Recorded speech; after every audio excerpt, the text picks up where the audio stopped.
こんにちは、ネイジの猪俣です。こちらのチャンネルは旅や日常の Vlog を配信するチャンネルです。今回紹介する動画は群馬県にある伊香保温泉に夕暮れ時行ってきたので、その時の様子を少しだけ紹介したいと思います。石段が続くこの温泉街なんですけれども、夕暮れ時の雰囲気がねとても素敵だったので、あとね足湯も楽しんできたので、その時の様子を紹介します。よかったら最後までご覧ください。皆さんは伊香保温泉行かれたことがありますか？私はね、なんとなくこの景色見覚えがあるなと思いながら登ってきたんですけれども、帰宅後ですね、アルバムを見返したらしっかりね写真が残ってました。この日ね到着したのはもう夕方だったので、お店はねもうほとんど開いていなかったんですけれども、日中は結構露店がいっぱい出てますので楽しめるかなと思います。この階段を登りきったところに神社がありました。奥に行ったら露天風呂の看板があったので、ちょっとね行ってみることにしました。この日は金曜日だったんですけれども、朝から浅草寺の参拝を終えて、その後東京ビッグサイトで開催されていたホビーショーに行ってきました。その後にロングドライブで伊香保まで来たので、結構ねヘトヘトだったんですけど、こういうね水の音を聞くと癒されますね。あとね伊香保温泉で調べると千と千尋の神隠しって検索でヒットするんですよ。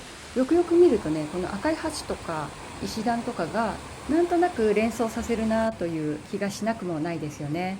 今回伊香保温泉はこの周辺しか回らなかったんですけど、マップを見るとね結構広範囲にわたっていろいろ見どころがあるようでした。観光客の人はねほとんど見なかったですね。こうやって見るとわかると思うんですけど、茶褐色になってるんですよね。これはね鉄分を多く含むことで、空気に触れるとこんな感じの色になるそうです。ここでね温泉水が飲めるということでチャレンジしてみたんですけれども、もう口に入れた瞬間吐き出しました。とってもね飲めたもんじゃないですよ。ここからね5分ぐらい行ったところにこのね温泉施設があったんですけれども、残念ながらねもうね空いてなかったです。大人600円。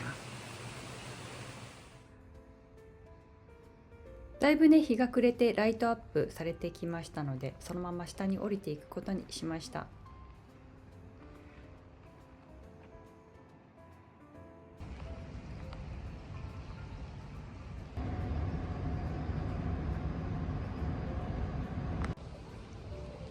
ライトアップが綺麗。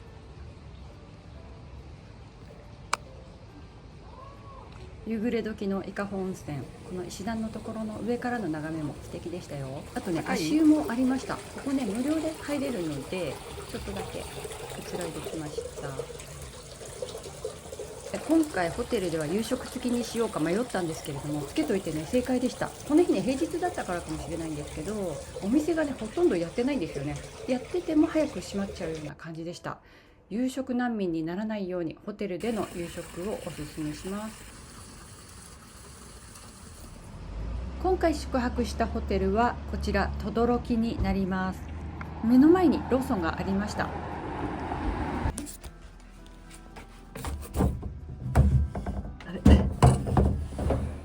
予約した部屋は12畳と15畳と選べたんですけど、せっかく泊まるならと広い部屋にしました。今回15畳の部屋に宿泊しています。お布団敷かれてるとちょっと嬉しくなりますね。あと洗面とトイレは改装された後のようで綺麗にリフォームされてました。ここが洗面なんだ。でここがお手洗い。お部屋はね結構古い感じはあったんですけど、リフォームもされてるし結構快適でした。あとね温泉もあって、露天風呂はね屋上だったんですよ。眺めも良くてね、朝風呂がおすすめです。今回は1泊2食付きを予約しました。夜のねバイキングはね飲み放題だったんですよ。これはねかなり嬉しい特典でした。こういう観光地のレストランって早く閉まることが多いので、意外とね食べるところを探すのが大変なんですよね。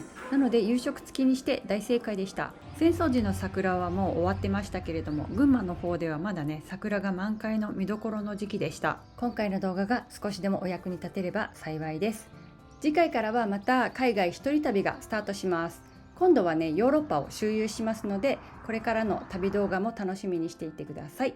チャンネル登録しておくと最新動画の通知が届きますので、こちらのベルのマークチェックして次の動画もご覧いただけると嬉しいです。